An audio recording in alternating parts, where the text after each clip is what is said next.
Bueno, buenas tardes a todos. Vamos a empezar con la mesa que tenemos preparada. Lo primero, bueno, es agradecer a la Sociedad Española de Seguridad y Salud en el Trabajo la invitación, y a Benilde en particular, a la presidenta, por haberme invitado y por haberme puesto en esta excelente mesa con estos excelentes compañeros. Vamos a intentar, bueno, pues cumplir un poco con el horario previsto. Llevamos con un poco de retraso, con lo cual les pido a los ponentes, pues bueno, que se ajusten al tiempo. Y sin más, pues bueno, voy a dar paso al primer ponente, que es don Francisco Márquez Marqués. Nos va a hablar un poco del reto de la seguridad y salud en el trabajo en un marco global de los estándares GRI y los Objetivos de Desarrollo Sostenible. Paco, que te conozco hace tiempo de haber coincidido, la verdad es que me ha dado mucho gusto volver a verte. Bueno, pues ahora es consultor en organizaciones saludables y sostenibles en España. También trabajó en varios cargos en el Instituto Nacional de Seguridad y Salud en el Trabajo. Y la verdad que es un auténtico honor para mí, pues, presentarte y darte el paso a tu ponencia. Cuando quieras. Vale.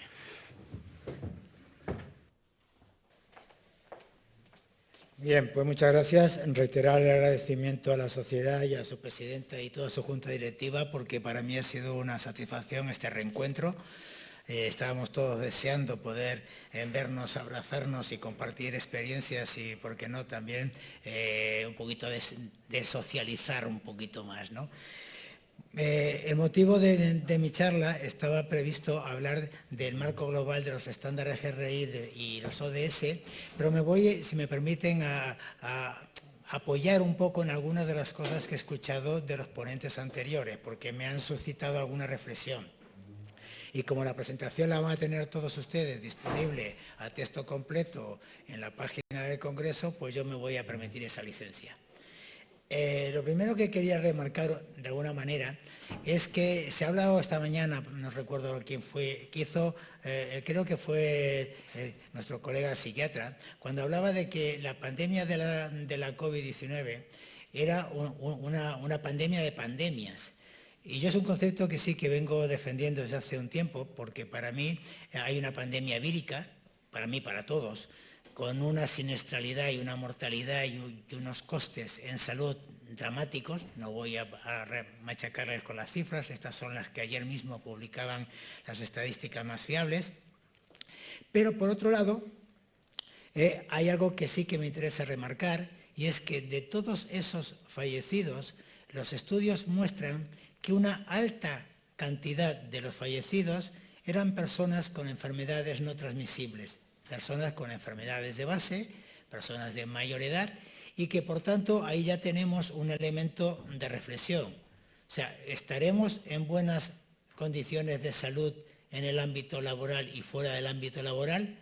Pues creo que en general no, Y esto explica que cuando hay una situación como la de la pandemia, ese efecto guadaña no solamente se lleva a los más mayores, sino que también se lleva a los enfermos. Y eso es una realidad. Esta primera pandemia de tipo vírica se acompaña además de una pandemia económica.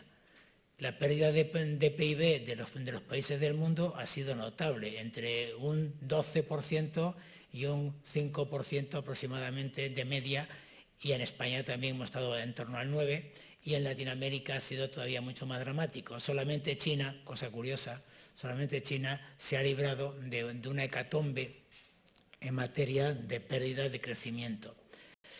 Y la economía latinoamericana, como decía, es la más dañada. Se prevé que hasta dentro de 2 o 3 años, como mínimo, no se van a recuperar los niveles de crecimiento que existía antes de la pandemia. Y esto tiene además implicaciones económicas y sociales, laborales clarísimas. Se prevé que la COVID haya acabado con en torno a 25 millones de empleos.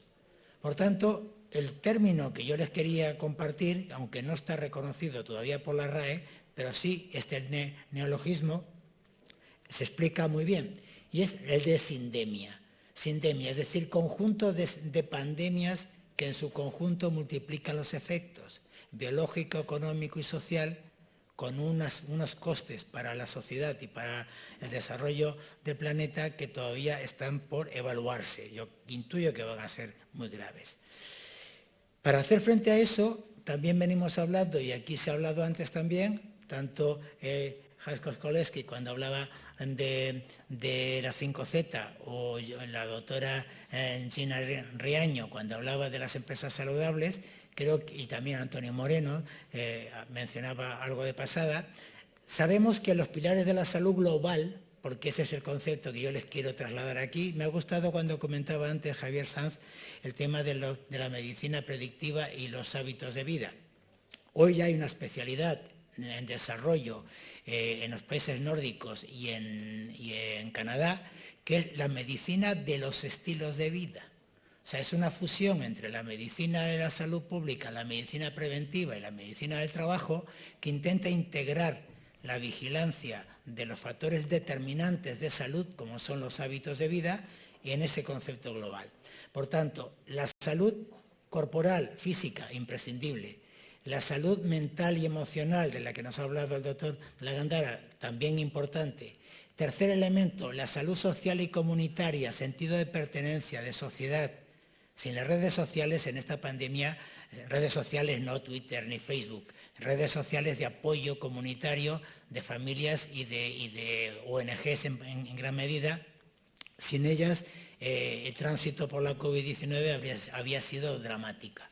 Por tanto, ese pilar de salud comunitaria me parece fundamental. El pilar de la salud familiar, entendiendo familia y social, entendiendo por familia sentido amplio. Hoy hay muchos modelos de sociedad. Y un quinto pilar, que me parece también importante, es el financiero. He hablado también antes de trabajo decente, del programa de la OIT en cuanto a promover condiciones de trabajo seguras y saludables, pero también luchando contra las desigualdades y promoviendo el trabajo decente.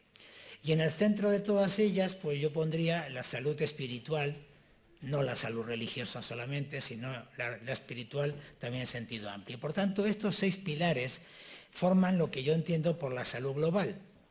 Como ya se han referido algunos compañeros antes al desarrollo del modelo de la red de empresas saludables y del modelo de lugares de trabajo de la OMS, no voy a insistir yo en ello, pero sí que está claro que en esa diapositiva se pone de manifiesto que el ambiente físico de trabajo es solo un elemento para la salud total, que hay un componente muy importante que es el ambiente psicosocial del trabajo, en el cual tiene mucho que ver los sistemas también de liderazgo y organizativos. Del tema del liderazgo también voy a hacer alguna reflexión luego más adelante.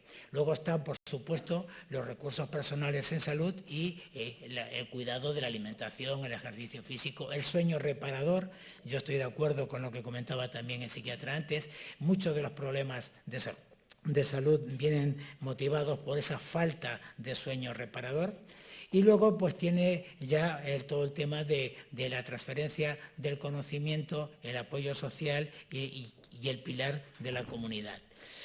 También la OIT ha puesto el acento en un modelo muy parecido, no me voy a detener en él porque está también hipervinculado. Si alguno tiene interés en profundizar en estas cosas, tiene información suficiente, pero destacar que en este modelo la OIT también habla de la importancia que tienen los modelos de seguridad social. O sea, la mejora de los sistemas de trabajo es importante, pero también los sistemas de protección social y de cobertura de las situaciones de discapacidad o de incapacidad o de enfermedad, etc. Todo esto pues viene al hilo de lo que me alegro también y comparto las felicitaciones por la elección del título, parte del título de este congreso, porque hoy lo que hace falta es profundizar en el concepto de las empresas 4S y ligarlo con lo que algunos ya venían hablando hace tiempo, como era el tema del humanismo empresarial. Mi buen amigo Antonio Moreno, a quien me ha alegrado mucho ver, Humano Celay, porque aquí estamos ahora con varios Antonios, múltiples Antonios. Fue el primero que le escuché hace unos años hablar del humanismo empresarial, con lo cual va por él este recuerdo. Y luego, sintetizando todo esto, me van a permitir que ahora sí haga un poco también, ya hable de mi libro, porque salvo que alguien me corrija, acuñé el concepto de empresas 4S, no lo patenté, debería haberlo hecho porque ha tenido bastante repercusión, al menos entre los colegas, que las empresas que tengan vocación de supervivencia y que quieran tener éxito, no solamente puntualmente, sino a lo largo de toda su vida empresarial, han de ser empresas seguras. Seguras que tiene que ver con los 0 accidentes que nos contaba antes Jan Koskolewski. Pero aparte de ser seguras, han de ser saludables. Una empresa no puede ser saludable si previamente no es segura. Y luego ha de ser sostenible, la tercera S. Y esto tiene que ver mucho con los ODS y con la protección medioambiental. Y finalmente, y para mí es la más importante y la que hoy está más digamos, en desarrollo, es la empresa solidaria e integradora. Empresas que, si no tienen estos conceptos en sus raíces, no van a tener buenos frutos, no van a tener una larga vida y no van a tener una sostenibilidad como desearían. Por tanto, ese fresno, ese nogal, ese árbol, no sé exactamente la tipología, en lugar de barniz y de buena estética, ha de tener buenas raíces. Y las raíces son la seguridad, la salud, la sostenibilidad, la solidaridad y la integración. Para conocer más sobre el tema de empresa saludable y de los conceptos, hay múltiples fuentes. Yo aquí les he dejado algunas de las que tuvimos el placer de coordinar y dirigir en la Red Española de Empresas Saludables en el Instituto de Seguridad y Salud en el Trabajo, donde pueden descargar multitud de materiales, de vídeos, de infografías, etcétera, para desarrollar programas de salud y bienestar. Me voy a saltar esta parte porque está accesible en la página web del Instituto. Y mencionar algo que ya se ha insinuado también anteriormente, y aquí voy a ser un poco provocador, un poco crítico, porque yo creo que estamos quizás sobrevalorando algunas cosas como algo nuevo y que parece que es la solución o es la panacea, cuando todo esto está ya más que escrito.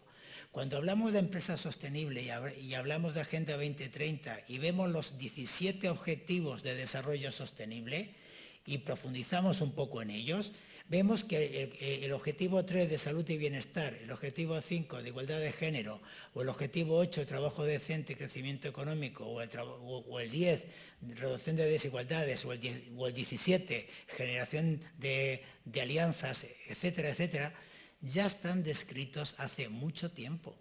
Ya están contemplados en la Carta de Derechos Humanos, ya está en los programas de economía social de Naciones Unidas, ya se habla de esto desde hace 30 años. Lo que hay que pasar es a la acción.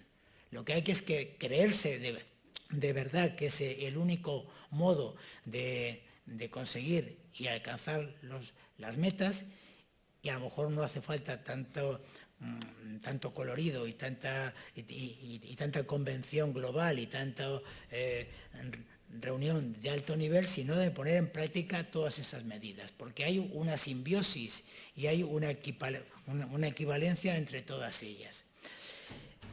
Y si alguna tiene algún cambio de paradigma aquí, es el tema de las empresas solidarias e integradoras. Yo creo que cada vez es más evidente que no puede haber ningún tipo de discriminación, ni por etnia, ni por religión, ni por conducta sexual, ni mucho menos por capacidades diferentes. O sea, hoy estamos, y se ha hecho mención antes, en un hotel de la cadena El Union, que es un ejemplo de esa vocación de integración y de dar a todos los trabajadores, digamos, funciones en función de sus capacidades y no de sus limitaciones.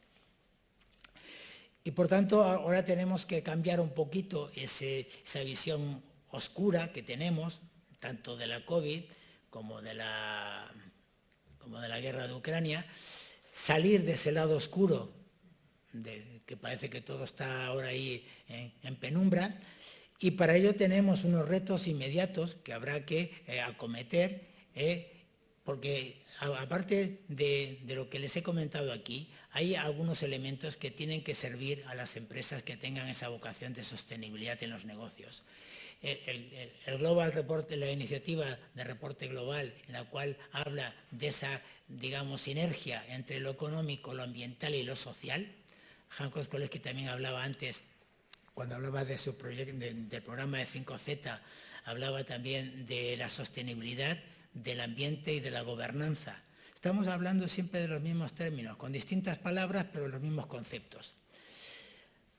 Y dentro de estos elementos de la iniciativa de reporte global, en el cual las empresas tienen que dar información pública de todos esos aspectos, yo destacaría, y les invito a que lo revisen, que es el GRI 403, que es el específico, que está orientado a la gestión de la seguridad y salud en el trabajo, donde si vemos y repasamos los contenidos de cada uno de esos apartados, estamos haciendo un repaso de toda la historia de la seguridad y salud en el trabajo.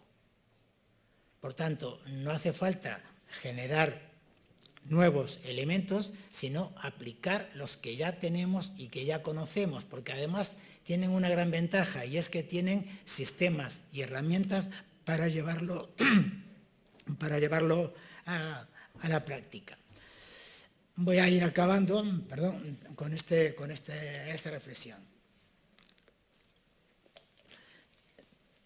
Cuando pase la COVID-19 y pase la guerra de Ucrania y recuperemos un poco el pulso económico mundial, volverá al día a día la Agenda 2030, los Objetivos de Desarrollo Sostenibles, con esas 5 Ps de los ODS, hoy va de siglas, 5Z, 4S, 5Ps, parece que son todo esta sopa de letras, ¿no? Y recordar algo que también por la crisis económica anterior a la COVID-19, pero que ya veníamos, digamos, visualizando en España, se quedó un poco aparcado.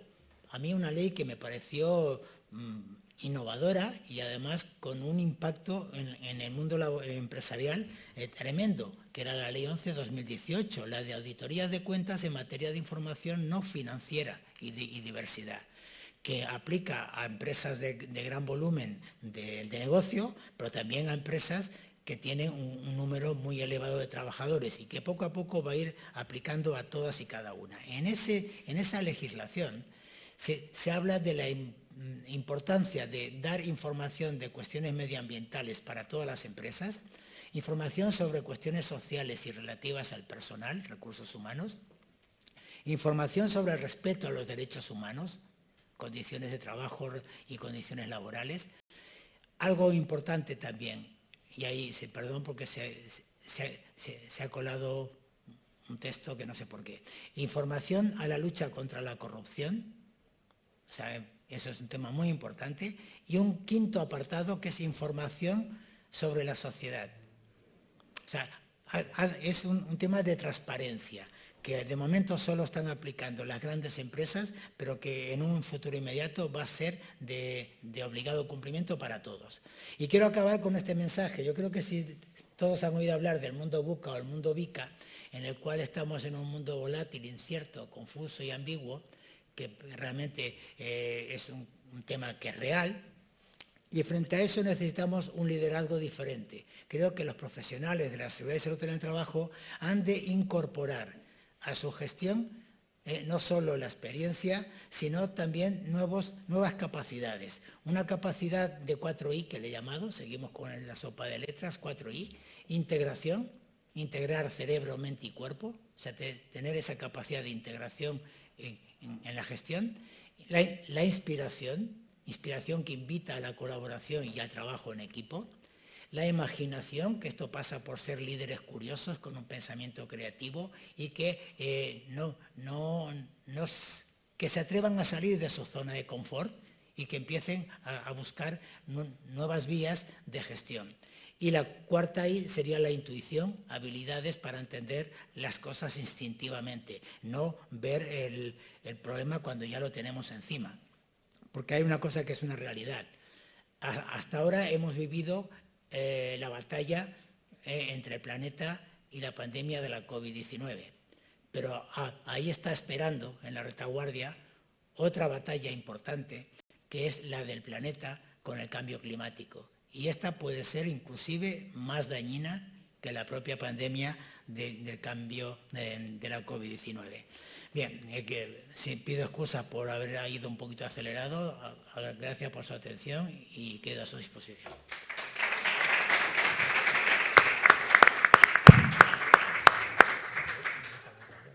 Muchas gracias, Paco, por tu brillante exposición y clara. Realmente nos has introducido en muchos conceptos acrónimos, pero que yo comparto totalmente, ¿no? 4S, 5P, 4I, lo podemos llamar de muchas formas, pero efectivamente yo creo que estamos en un mundo en el que hay que ser pues, sostenible, seguro, saludable, como tú comentabas, y solidario, por supuesto, y más en estos momentos. Muchas gracias. Bueno, a continuación va a hablar don Antonio Díaz Ruiz. Antonio nos va a hablar de la prevención a la predicción de la siniestralidad laboral, competencias de seguridad y salud. Antonio es director de operaciones de APA y presidente de la Asociación Española de Servicios de Prevención Laboral, AESPLA. Pues Antonio, cuando quieras.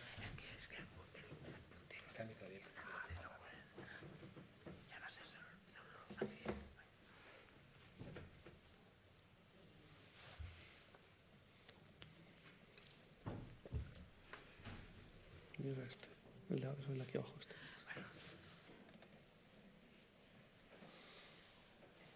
¿Y esto pasa? Sí. Vale. Bueno, pues muy buenas tardes a todos. En primer lugar, quería agradecer a la Sociedad Española de Salud y Seguridad en el Trabajo, especialmente a Benilde, por la invitación a APA y a AESPLA a participar en este 9º Congreso. Y a todos los que están aquí, porque ya siendo las horas que son, pues es estoico, ¿no? que estén aguantando las disertaciones que venimos haciendo. Bueno, por mi parte, y haciendo alusión al lema del Congreso, al lema del Congreso, avances y nuevos paradigmas, pues bueno, el título de mi ponencia hace referencia a ver si soy capaz a lo largo de estos 20 minutos de convencerles de la necesidad de pasar de la prevención de los riesgos laborales a la predicción de los riesgos laborales, ¿no? Haciendo también alusión pues, a la inauguración, a algunos comentarios que ha hecho el catedrático Ricardo Díaz en relación al uso de la inteligencia artificial para tratar de mejorar pues, la seguridad y la salud en las empresas. Permítame un minuto simplemente para explicarle qué es APA, para aquellos que no nos conozcan. APA es la Asociación de Prevención de Accidentes, una asociación del año 1960 que se constituyó por las mutuas de accidentes de trabajo y que en el proceso de segregación pues, fue traspasada a las sociedades de prevención de las mutuas. Hoy en día pues, estos son los principales patronos de nuestra asociación. Y APA también se encuentra incluida en otras dos asociaciones como son AESPLA, cuyo uno de sus objetivos pues, es la mejora de la gestión de los servicios de prevención laboral, y también otra organización como es Mieses Global, que pues, trata de ayudar a las pequeñas empresas fundamentalmente a dignificar el trabajo y a construir organizaciones saludables y sostenibles. Hecho este marco, volvemos a la temática de mi presentación y que, como dice ahí, pues trato de presentaros o de compartir con todos ustedes pues, una herramienta, una plataforma que nos pueda ayudar a reducir la siniestralidad desde el punto de vista de predecir el comportamiento humano y con ello tratar de adelantarnos incluso a esa prevención del accidente de trabajo. Todo esto nace por dos motivos. El primero de ellos hace alusión a la investigación de los accidentes. Cuando se hace una investigación de accidentes, si se hace una correcta investigación de accidentes, somos conscientes que igual en el 80% de los casos el factor humano está detrás de ese accidente. Y ahí hay una frase que dice: cuando llegamos a la conclusión de que la causa del accidente está en el trabajador, tendemos a pensar que no podemos hacer nada porque tenía que pasar. Y ahí, pues bueno, nos planteamos una reflexión y decíamos, ¿estamos seguros de que es así? ¿Algo podemos hacer? ¿Somos todos igual de imprudentes? ¿Aceptamos todos o aguantamos todos el estrés de la misma manera? ¿Seguimos todas las normas de la misma forma? Bueno, y esa reflexión nos llevó a tratar de buscar la relación que existe entre la personalidad humana y los accidentes de trabajo, ¿no? En cuanto a la personalidad humana, está claro que tiene una base biológica demostrada y que hace que cada uno seamos únicos y diferentes. Y además está claro también que la personalidad no es un aspecto que podamos variar a lo largo de los años. El que es introvertido a los 20 años va a seguir siendo introvertido a los 60 años, en su rango de edad, pero seguirá siendo introvertido. Es decir, que la personalidad no es un aspecto que podamos modular de una forma importante, aunque sí podamos hacer algunos aspectos. Y por otro lado dijimos, oye, si somos capaces de establecer las relaciones que hay entre esos factores de personalidad y la siniestralidad, estaremos dando un paso de gigante porque podremos ir más allá de la prevención y tratar de predecir en base a esos factores de personalidad dónde podemos tener una mayor tendencia a sufrir un accidente de trabajo. Pero además de este proceso de investigación, acudimos también al aspecto legislativo, ¿no? Y en ese sentido, ahí tenéis diversos artículos, tanto de la Directiva Europea como de la legislación española, que hacen referencia a la necesidad de tener en cuenta las características personales de los trabajadores a la hora de identificar los riesgos, evaluar y llevar a cabo una acción preventiva. Y todos los que estamos aquí somos conscientes de que en este aspecto tenemos un área de mejora importante, porque ese análisis desde el punto de vista técnico de esas características personales quizás no es un tema que hayamos abordado con suficiente diligencia. Bueno, dicho esto, en el año 2017 APA llevó un acuerdo de colaboración con una startup tecnológica, con Neurosynaptic, para tratar de diseñar una solución tecnológica que abordara esta relación o que buscara relacionar esta cuestión de la personalidad con la siniestralidad laboral, ¿no? Neuron es una startup, como hemos dicho, constituida en el año 2015, con una tecnología avalada por el CDTI y que tiene una colaboración con dos universidades, con la Universidad Complutense, la Cardenal Cisneros, a nivel de la Cátedra de Psicología, y con la Politécnica de la Escuela Técnica Superior de Ingeniería de Comunicaciones de Madrid, a nivel de la Cátedra de Matemáticas. Es decir, que todo lo que voy a comentar ahora está soportado por dos cátedras de dos universidades de reconocido prestigio, de cara pues, también a ofrecer una cierta confianza en lo que vamos a comentar.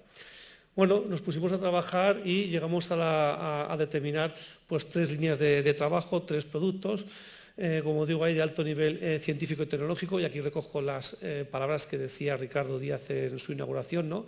Que teníamos que usar todo el potencial que nos ofrece la ciencia, la tecnología, en aras de mejorar el factor humano, ¿no? Pues esto es un poco lo que hemos buscado con estos servicios, con estos productos. Y hemos llegado a la conclusión de tres líneas de trabajo. Por un lado, lo que hemos denominado el Safety Skill System, que es tratar de identificar la tendencia que tiene un empleado a desempeñar su trabajo de forma segura, lo que denominaremos las competencias de seguridad. Otra línea de trabajo que es el Risk Prediction System, que trata de identificar, una vez que conocemos los riesgos del puesto de trabajo, la susceptibilidad que tiene un empleado de sufrir un accidente específico en función de los riesgos de su puesto de trabajo, ¿no? Y por último, otra línea que también nos parece muy importante, que es la del Leader Preventative Skill, que trata de identificar esas capacidades que tienen que tener los líderes para ser vertebradores e integradores de la prevención en las actividades, en los procesos del día a día o en la estructura jerárquica. Bueno, ¿cómo funciona esta plataforma, esta herramienta? Bueno, por un lado hay como 4 pasos, como pueden ver ahí. Por un lado, se busca capturar la huella de esa personalidad en base a una serie de test de inteligencia, test de factores psicopatológicos, pero que aquí vamos un poco más allá de pasar un test individual a cada empleado.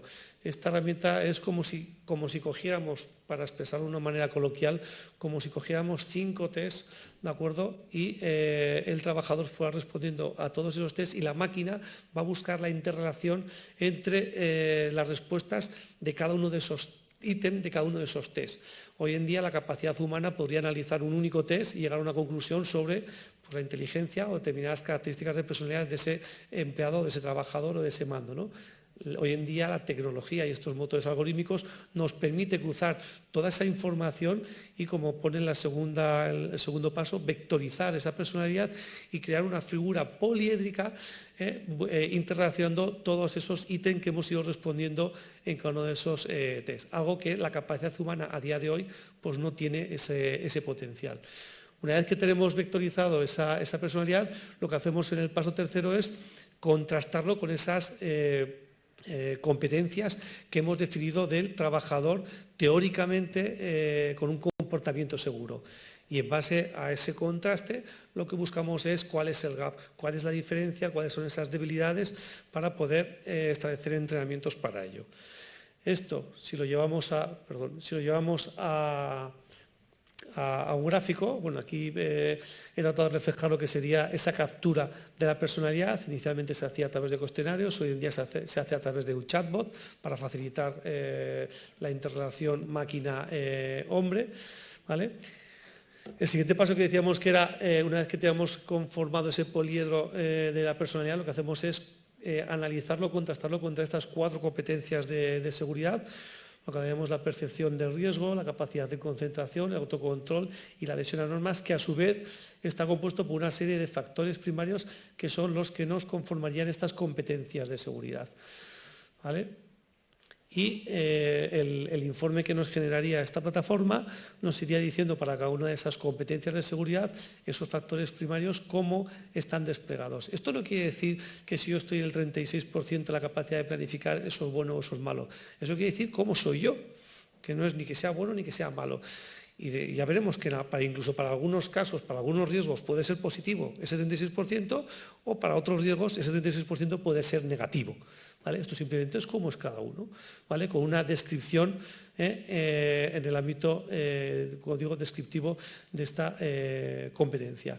Esto es un informe para el empleado, al igual que en el ámbito de la vigilancia de la salud, ¿vale? Donde se le detalla pues, todos esos factores primarios que nos conforman esas competencias, cómo están desplegados. Pero insisto, el que esté más a derecha o menos a la izquierda no es ni que sea mejor ni que sea peor, no es que tengamos que estar en todas las variables en el 100%, ¿vale? Sería información para el empleado con su descripción, a la empresa que se le facilitaría pues las gráficas en cuanto a cómo está ese trabajador con respecto a esas competencias y también se le indicaría, ¿vale? No se le explicaría toda esta información, que es información que no se le facilita a la empresa por la Ley Orgánica de Protección de Datos, pero sí que se le especificaría para cada una de las competencias que tenemos más débiles, cuáles serían las pautas de entrenamiento que tendríamos que desarrollar. ¿De acuerdo? A nivel del segundo producto, el Risk Predictor System, el concepto de la captura de la huella y la vectorización es absolutamente lo mismo. Lo único que aquí ya en la tercera fase lo que haríamos sería no lo lanzaríamos contra unas competencias de seguridad, sino contra la propia evaluación de riesgos. Es decir, que necesitamos conocer la evaluación de riesgos e introducirla en el sistema para así poder cruzar los factores de personalidad de ese trabajador contra los riesgos específicos de su puesto de trabajo. Y aquí, ¿qué es lo que nos arrojaría la plataforma? Nos arrojaría para cada uno de los riesgos de ese puesto de trabajo, nos diría la susceptibilidad o la potencialidad de sufrir un accidente. En este caso, el trabajador, diríamos, tiene más propensión a tener un accidente por pisadas, por choques o por caídas. ¿Motivado por qué? Pues motivado porque él tiene estos factores primarios de personalidad en ese puesto de trabajo, en esa compañía, en esa actividad. A la empresa que le facilitaríamos lo mismo, porque esto es como si dijéramos una evaluación de riesgos. Ojo que este trabajador tiene estas posibilidades de accidentarse y lo que sí que le especificaríamos a la empresa sería qué líneas de entrenamiento tendría que abordar para minimizar esas posibilidades de accidentarse, ¿vale? Pues en este caso habría que trabajar la ansiedad, la dureza emocional. Además, esto nos permitiría en una organización incluso establecer una proyección, así como se dice establecer una carrera profesional, pues esto se podría incluso establecer una carrera a nivel de despliegue de competencias de seguridad y salud, ¿vale? Y se puede decir, pues con este trabajador el primer año vamos a trabajar estas 2 competencias y el segundo año vamos a trabajar estas otras 2, de tal manera que podamos incluso planificar un plan de despliegue de competencias de seguridad y salud por cada uno de los trabajadores. Y en el ámbito de la línea de mando, pues insisto, la captura y la vectorización sería igual y aquí lo que haríamos sería lanzarlo contra ¿qué? Pues contra lo que hemos definido con la cátedra de psicología, ¿vale? ¿Cuáles son las competencias que tendría que tener un buen líder para ser un vertebrador y un integrador de la prevención en su organización? Una serie de competencias transversales, como puede ser el compromiso, la gestión de conflictos, trabajo en equipo, etcétera, etcétera. Un concepto de integridad a nivel de ética o a nivel de la propia actitud preventiva que tenga el mando. Un ámbito de responsabilidad de ese mando en cuanto a orientación al logro y la flexibilidad que tenga, o un aspecto en cuanto a la tendencia que tiene el líder a estar abierto a sus colaboradores, a favorecer ese clima de trabajo de innovación, autonomía, optimismo. ¿Qué es lo que haríamos? Analizaríamos cómo es ese mando en cuanto a su personalidad con respecto a estos factores y a raíz de ahí veríamos cuál es su desviación y por tanto qué teclas tendríamos que tocar. Aquí podría contaros una práctica que hicimos en una papelera y si yo les preguntara a todos los que están aquí si tenemos dos colectivos de trabajadores, aquellos trabajadores que son obedientes y aquellos trabajadores que digamos son más rebeldes con respecto a las normas de seguridad y salud, ¿dónde piensan ustedes que podemos tener más accidentalidad? ¿En un trabajador que obedece o en un trabajador que es más rebelde? Pues quizás a priori la gente puede decir, pues el trabajador que es más rebelde, aparentemente, pues le diríamos, depende de la línea de mando que tenga. Porque si tenemos una línea de mando que es poco integradora, que piensa poco en la prevención y bajo su línea de mando, bajo su ámbito de responsabilidad, tiene trabajadores, digamos, obedientes, si ese mando le dice, oye, súbete allí sin condiciones de seguridad porque él lo está pensando y el trabajador es obediente y va y lo hace, pues probablemente ese trabajador tenga más propensión a accidentarse que, sin embargo, un trabajador que sea un poco más rebelde y le diga a su líder, pues no me subo allí porque no tengo las condiciones de seguridad. Con lo cual, el impacto de la línea de mando en los accidentes de trabajo derivados de los trabajadores que están bajo su ámbito de responsabilidad es muy potente. Con herramientas de este tipo podemos ayudar a la propia organización, al propio líder y a los propios trabajadores a tener una menor probabilidad de sufrir accidentes. Una vez que nosotros tuviéramos toda esta información, viene lo más importante, que son los entrenamientos, ¿vale? Y los entrenamientos podemos también, como decíamos antes, establecer criterios, es decir, vamos a empezar por aquellos que tienen niveles de intervención superiores al 80%, entre 50 y 80%. Esto es un aspecto modulable que lo puede llevar a cabo cada organización. Los tipos de entrenamiento pueden ser grupales, individuales, presenciales, online y con distintos entramados de horas. Me dices, Toño, ¿y esto por qué lo habéis establecido así? Bueno, porque hemos mantenido reuniones con esa cátedra de psicología y hemos visto que hay algunos entrenamientos, como tenemos aquí a la izquierda, que el equipo psicólogo nos ha dicho que se pueden trabajar de forma grupal, pero que hay que hacerlos de forma presencial. Porque claro, lo importante de todo esto luego es intervenir y también hay que intervenir y hacerlo de una manera que sea asequible a la organización. Porque si al final de todo esto tendríamos que decir que tenemos que hacer reuniones o entrevistas o sesiones con psicólogos de X horas todos los días, la organización me diría, Toño, esto es inasumible económicamente. Entonces ya hablamos con el equipo de psicólogos y decimos, oye, esto tiene que ser algo práctico, algo real que podemos llevar a la práctica. Bueno, pues este tipo de entrenamientos se pueden hacer de esta manera. Hay otro tipo de entrenamientos que el equipo de psicólogos ha dicho, oye, Toño, esto es imposible hacerlo grupal, esto tenemos que hacerlo de forma individual. Y hoy en día, después de la experiencia que hemos vivido con la pandemia, con el COVID, pues ya muchísima gente está acostumbrada a la videoconferencia y se puede hacer pues, online, pero con un psicólogo B2B, ¿de acuerdo? Y hay incluso otra serie de entrenamientos que incluso se pueden hacer de manera individual, pero con una metodología online, con una formación. Esto que vemos aquí es un ejemplo de una empresa, de una química, ¿vale? Donde hicieron un proyecto piloto con 15 trabajadores, toda la batería de entrenamientos que había que hacer y lo que le sale a cada trabajador que tiene que actuar. Ya veis que aquí es un despliegue pues totalmente aleatorio. ¿Por qué? Porque cada trabajador tiene unas necesidades. Y esto es un aspecto importante, porque esto nos está llevando a que tenemos que empezar a plantearnos si tenemos que enfocar la prevención de riesgos o por lo menos la acción preventiva en este aspecto de forma individualizada y no como hasta ahora lo estamos haciendo de forma colectiva y agrupada. ¿Por qué? Porque se identifica que cada trabajador tiene unas necesidades distintas. Hecho aquí, me gustaría, para ir acabando, hacer 3 reflexiones y una conclusión. La primera de ellas es, bueno, si podrían darme alguna respuesta a esta pregunta, ¿no? Esto es una situación que yo he vivido en algunas organizaciones en las que he estado trabajando y que soy consciente de que muchas organizaciones les ocurre esto, ¿no? Porque hay un momento a partir del cual no se continúa reduciendo la siniestralidad, ¿no? Hay aquí una bajada, hay una serie de intervención por parte de los servicios de prevención de las empresas, sean propios o sean ajenos, pero llega un momento en el que no sabemos por qué estamos como en una meseta. ¿Alguien tendría alguna respuesta a sentido a este aspecto? Yo, desde mi punto de vista, voy a hacer una reflexión. Puede ser acertada, puede no ser acertada, pero es la que quiero compartir con vosotros. Y que está ligado con lo que denominaríamos estas competencias de seguridad que he estado comentando a lo largo de la exposición, ¿no?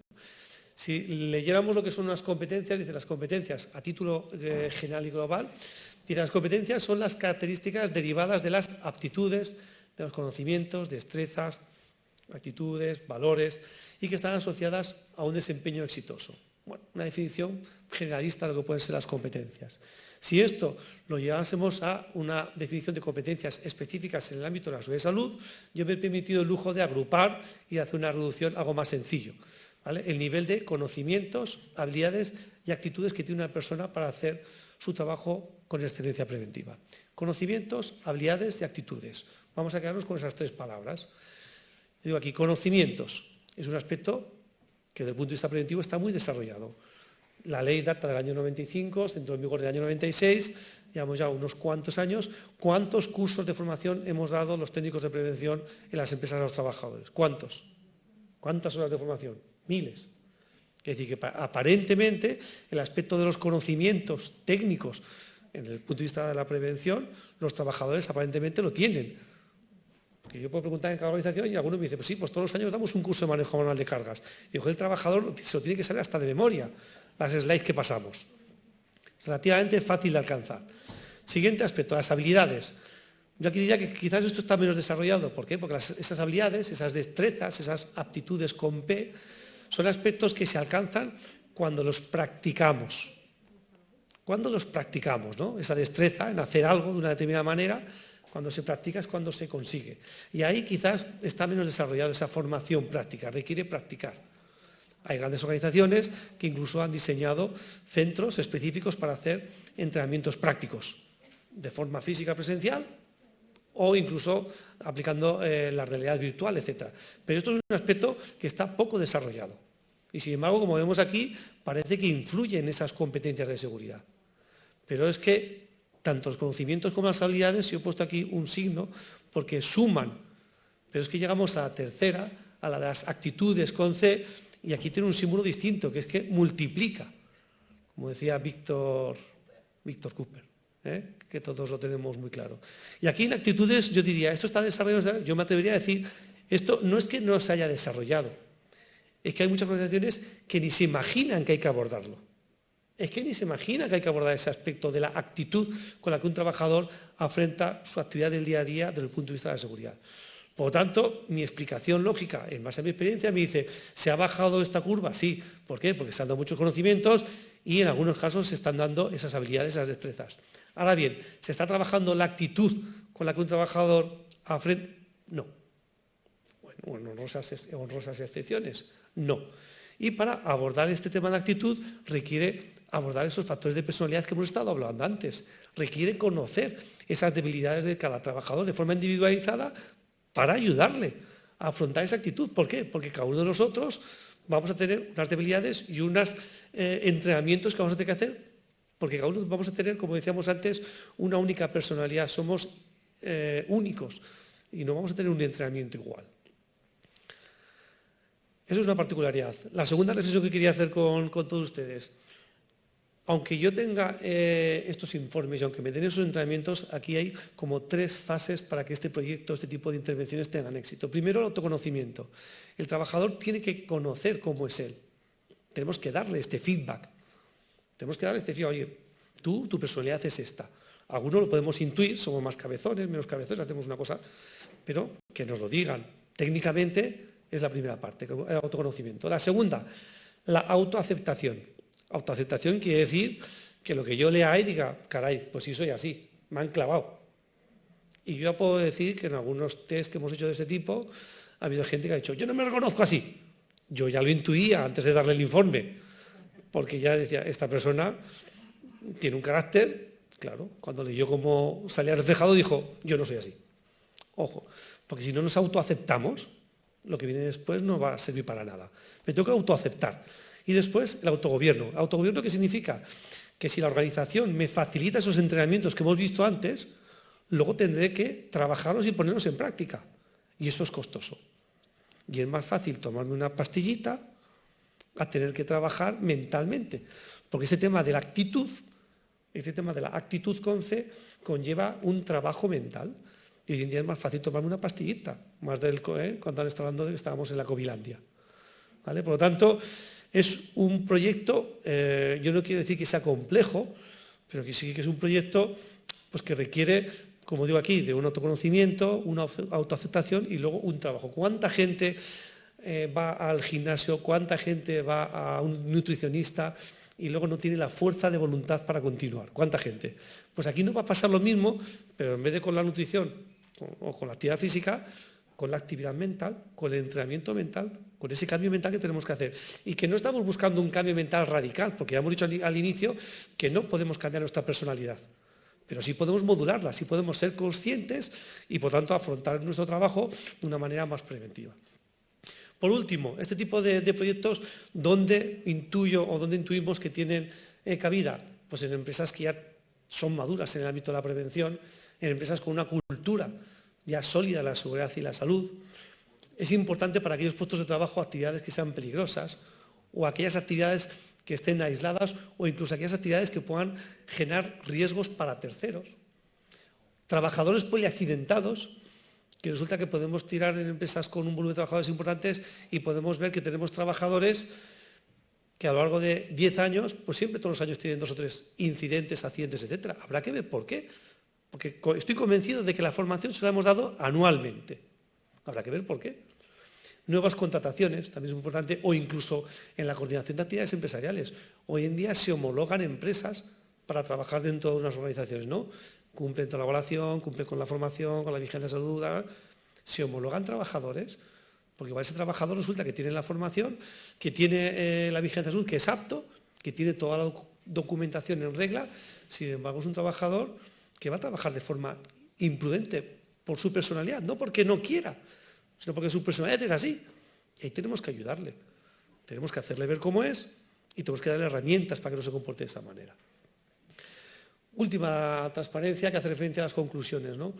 Nosotros decimos que nuestro objetivo, para nosotros el futuro de la prevención no pasa por eliminar los factores de riesgo, que también, en la medida posible, cuanto más factores de riesgo eliminemos, menos siniestralidad tendremos. Pero es que los factores de riesgo siempre van a estar ahí. El que tenga que subirse a un poste, hacer una verificación, tal, el riesgo de caída lo va a tener siempre ahí, hasta que técnicamente nos haga de otra manera. El factor de riesgo va a estar ahí en muchos casos, ¿vale? Pero lo que sí que podemos hacer, como decía en la inauguración de este congreso esta tarde, lo que sí que se puede hacer es usar la ciencia y la tecnología que tenemos a nuestro alcance, ¿para qué? Para conocer cómo es ese empleado, cómo es ese mando y acompañar a estos trabajadores, me da igual que sean mandos o que sean trabajadores, en ese proceso de transformación y desarrollo en esas competencias de seguridad y salud.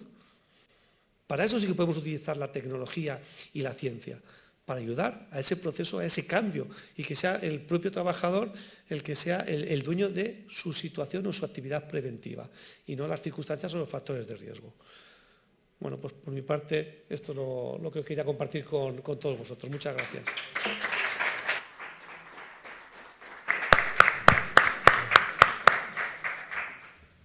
Bueno, muchas gracias, Antonio, por tu excelente presentación. A mí me has convencido de que hay que girar de la prevención a la predicción. Está claro que al final es cierto que cuando investigamos los accidentes vemos que el factor humano, en mayor o menor medida, en muchos de ellos está detrás, que quizá, como tú decías, en las curvas asíntotas, cuando las organizaciones son maduras y ya cuesta bajar, bueno, pues para obtener resultados distintos habrá que hacer cosas distintas o hacer nuevos abordajes, ¿no? Muchas gracias por tu presentación. Bueno, y vamos a continuar y a terminar con don Ismael Sánchez Herrera. Ismael es doctor en estrategia empresarial, tiene una experiencia amplia, ha trabajado y dirigido servicios de prevención ajenos, mancomunados y ha sido administrador también de varias empresas. Ha sido también profesor en distintas universidades. Y Ismael nos va a hablar de la andragogia en la salud y seguridad en el trabajo. Actualmente es CEO de Integro Estrategias y presidente de la Asociación de Especialistas en Prevención y Salud, AEPSAL. Pues Ismael, cuando quieras. Muchas gracias. Dar las gracias a los asistentes por estar aquí, porque es un esfuerzo grande estar a estas horas. Dar las gracias a Benilde por no haber invitado a ESAL y haberme invitado a mí. Como decía Ángel, bueno, mi trayectoria ha sido básicamente el unir la estrategia empresarial con la seguridad y salud laboral. En medio de todo esto me encontré pues, que los norteamericanos, cuando hacen las implantaciones de sus estrategias empresariales, utilizan una técnica que se llama la andragogía. La andragogía es igual que la pedagogía, lo que pasa es que la andragogía son los métodos de aprendizaje de adultos. Por lo cual, aunque yo no he quedado con Toño, me lo ha dejado para chutar. Me lo ha dejado fantástico porque es justo la continuación a lo que tú has puesto. Y de hecho, lo que tenía preparado es algo que él ha citado, ¿no? Un accidente mortal que estuve investigando, en el que el trabajador, pues como vemos, en el camión choca con una línea y se queda electrocutado, ¿no? El trabajador, fijaros, tenía en total 134 horas de formación en su trayectoria profesional, en las cuales se incluían pues, las típicas del puesto, curso básico donde se habla de la electricidad y se habla del arco, situaciones de operador, vehículo, maquinaria, donde también se habla del arco eléctrico. Es decir, sí que hay infinidad de formación que recibe y un montón de fichas de carácter informativo. Si empezamos a estudiar los datos que saca el Instituto con respecto a cuáles son los factores de carácter mortal, podemos observar que en el cuarto puesto está la formación, que ocupa el 11,9% de las causas de los accidentes mortales. Esto es el estudio del año 2015. Si vemos el sexto puesto, volvemos otra vez a ver formación e información. Sumando todo, se queda en un 21,90%. Si os fijáis, si se fijan ustedes en el sector construcción, donde es obligatorio una formación continuada, que además está vigilada, podemos observar que el 7,20%, más que todos los sectores, el 7,20% son factores directamente de una falta de formación según los estudios que han hecho. Bueno, cuando nosotros hacemos formación, básicamente lo que hacemos es un apartado de carácter cognitivo. Empezamos a trasladar conocimiento, pero nos olvidamos de una cosa importante, que es la actitud preventiva. En medio de este estudio, de esta investigación que estuve haciendo, yo lo que observé es que al final no estábamos usando el cerebro de forma adecuada. El cerebro tiene una serie de características y sobre todo lo que nos interesa saber es a la hora de tomar decisiones, cómo toma esas decisiones para saber después cómo podemos trasladar esa información o esa formación. En concreto lo que hace el cerebro es que toma una especie de atajos que nos va a explicar este pequeño vídeo que os paso ahora. Llamada corteza prefrontal. ¿Lo echo para atrás? ¿Vale? Así es como funcionan los atajos en su cerebro. La llamada corteza prefrontal es la responsable de casi todo su pensamiento consciente. El estímulo desencadenante reduce la actividad en esta zona y a cambio se dirige hacia las regiones de su cerebro responsables de la toma inconsciente de decisiones. Y de pronto se ha visto arrastrado por las ideas de otra persona. En muchos de los casos, cada uno de nosotros no solo tomamos las decisiones arrastrados por las personas, sino que también lo que hacemos es que estamos arrastrados a esos atajos que ya hemos cogido a lo largo de nuestro día a día. De hecho, muchos de nosotros, cada vez que compramos la ropa, siempre compramos el mismo tipología de color o la misma tipología de ropa. ¿Por qué? Porque ya tenemos una conciencia, ya nos han enseñado, nosotros hemos decidido cómo son esas características. ¿Y esas características cómo se construyen? Pues se construyen a lo largo del tiempo. Y esa es la gran diferencia que hay entre la pedagogía y la andragogía. La gran diferencia es que el cerebro del niño, donde vamos a utilizar la pedagogía, tiene algo que lo hace totalmente diferente al de la persona adulta, que son las experiencias. Las experiencias al final lo que hacen es determinar una forma de aprendizaje totalmente distinta. Esa forma de aprendizaje, entre otras cosas, uno de los grandes autores es Knowles, que habla de los principios básicos en los cuales se tiene que trasladar toda esta formación, que esta mañana pues veíamos también Toño y yo en otras ponencias sobre estos aspectos, que estaban directamente descritos. Y es que el adulto necesita saber, antes de empezar, por qué tiene que estar allí. ¿Cuáles son esas necesidades que tiene? ¿Por qué tiene que ir? Al igual, el concepto del adulto es totalmente distinto al de un niño. El adulto es autónomo, por lo cual el trato que se le tiene que dar como alumno tiene que ser totalmente distinto.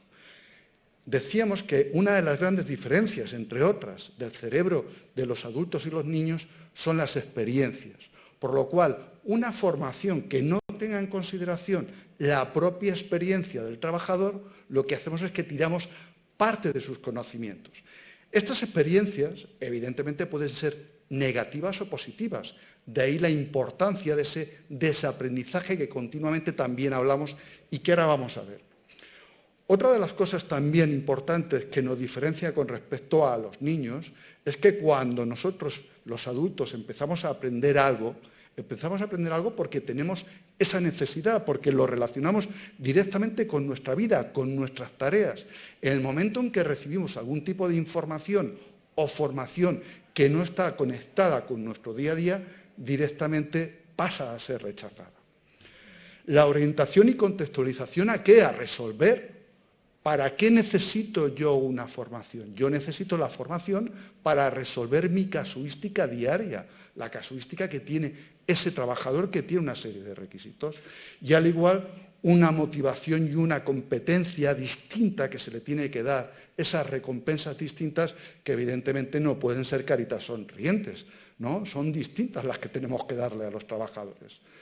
Estos principios, David Kuhl, lo que hace es que los traslada de otra forma y dice, bueno, cuando yo empiezo a aprender, lo que tiene que haber es un cambio total y absoluto de esa experiencia. Y crea lo que él denominó el ciclo de aprendizaje. El ciclo de aprendizaje, que lo vamos a ver ahora mismo, tiene 4 aspectos que lo que hacen es que lo que intentan es trasladar situaciones concretas que hacen que el cerebro empiece a moverse para generar experiencias al trabajador. Esta transparencia se me ha colado, pero yo creo que está muy bien que ahora, ya de paso, la hora que es, repongamos un poco la postura. La tenía un poco antes, pero siempre viene bien a estas horas, ¿verdad?, recomponer un poco la postura. Vamos allá. Experiencia concreta. ¿Qué es lo que hacemos? Este tipo de formación la he ido haciendo a lo largo de varios años y me he dado cuenta de que funciona de miedo, porque verdaderamente cambia el concepto de la prevención de riesgos y lo que introduce es esa actitud que tú antes solicitabas. Lo que empezamos a hacer es trabajar con los trabajadores sobre situaciones concretas que ellos han vivido y que viven a diario, trabajando principalmente la emoción. ¿Qué es lo que sienten cuando empiezan a trabajar y tienen actividades peligrosas? Si verdaderamente son capaces de detectar esa situación o no son capaces de detectarla. O si alguna vez han trabajado y han visto que pueden mejorar, ¿por qué no realizan?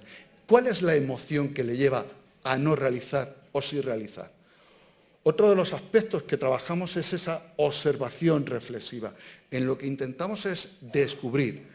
Lo primero que han hecho es observar que es verdad, hay algunas cuestiones que no son capaces de afrontar, que son un problema dentro de la prevención de riesgos laborales, y ahora lo que intentamos hacer es descubrir qué es lo que ganan con ello.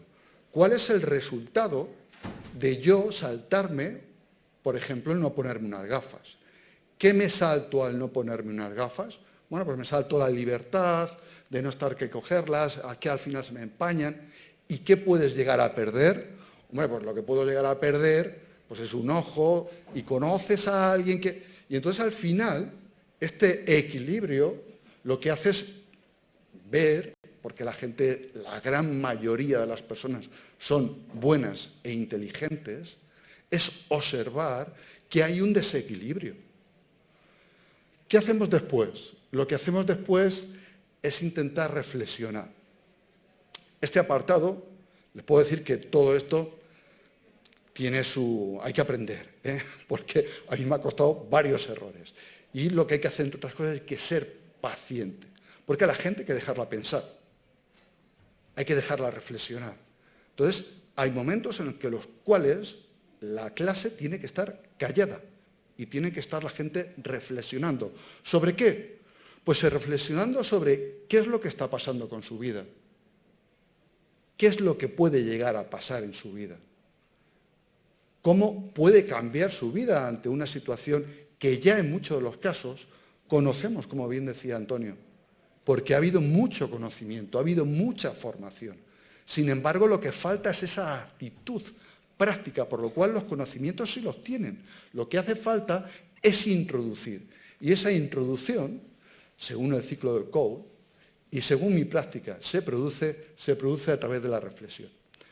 Por último, el ciclo de Cloud habla de una cosa importantísima, que es el compromiso. Y además, en las situaciones de formación se da otro apartado muy importante, que es el compromiso social, ¿no? Si alguien quiere dejar de tener un hábito, lo mejor es que empiece a contarlo alrededor suyo: voy a dejar de fumar. Y lo mejor es contárselo a todo el mundo que vas a dejar de fumar, porque si en algún momento tú empiezas a fumar delante de alguien, ya aparecerá un aspecto negativo que es la vergüenza. Algo que todos conocemos perfectamente. Por lo cual, uno de los aspectos que intentamos hacer es, tras esa reflexión, hacerles ver, oye, ¿qué puedes hacer por cambiar? Bueno, había aquí un jaleo con las transparencias, porque venía después esta. ¿Qué estamos haciendo con esta formación? Lo que estamos haciendo con esta formación es básicamente jugar con las reglas del cerebro. El cerebro tiene una serie de reglas y esas reglas lo que tengo que hacer es simplemente aprovecharlas y hacer ver lo que en muchos de los casos es imposible ver. Entonces, yo les invito a que cada vez que hagamos formación introduzcamos algo que decía Toño. Fíjate, Toño, casi coincides con Platón, ¿eh? Dice, el comportamiento humano se deriva de 3 fuentes principales: el deseo, la emoción y el conocimiento. Parte de nuestro traslado en la formación tiene que trasladar estos 3 aspectos: el deseo, la emoción y el conocimiento. Muchas gracias.